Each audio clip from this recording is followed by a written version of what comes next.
Malkajgiri corporator Shravan GHMC sanitization విభాగం అధికారులతో కలిసి సర్దార్ పటేల్ నగర్లో ఇంటింటికి తిరిగి పాత దేవుని చిత్రపటాలను సేకరించడం జరిగింది. ఈ సందర్భంగా శ్రవణ్ మాట్లాడారు. మన దేవులను మనం గౌరవించుకోవాల్సిన అవసరం ఉందన్నారు. వాటి చెరువు పైన, చెత్త పక్కన, రోడ్లపైన గుడ్ల ముందు వదిలేయడం వారి అగౌరవపరచడమే అన్నారు. అంతేకాకుండా అది శానిటైజేషన్ సమస్యలకు దారితీస్తుందన్నారు. బయట పెట్టేస్తున్నారు కదా, అట్లా పెట్టకండి. జిహెచ్ఎంసీ ఇక్కడ తీసుకుంటారు ఇట్లా డ్రైవ్ పెట్టినప్పుడు. అట్లా పెట్టడం వల్ల మనమే కించపరుచుకున్నాయి కదా. ఫోటోలు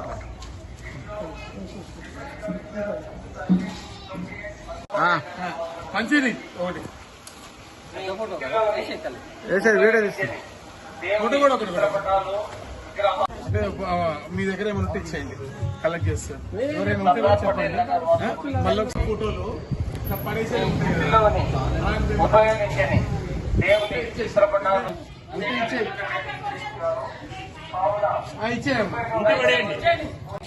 దేవుని చిత్రపటాలు, విగ్రహాలు, పుస్తకాలు, పూజా సామాగ్రి తదితరులు అన్ని కూడా దేవుని చిత్రపటాలు, పుస్తకాలు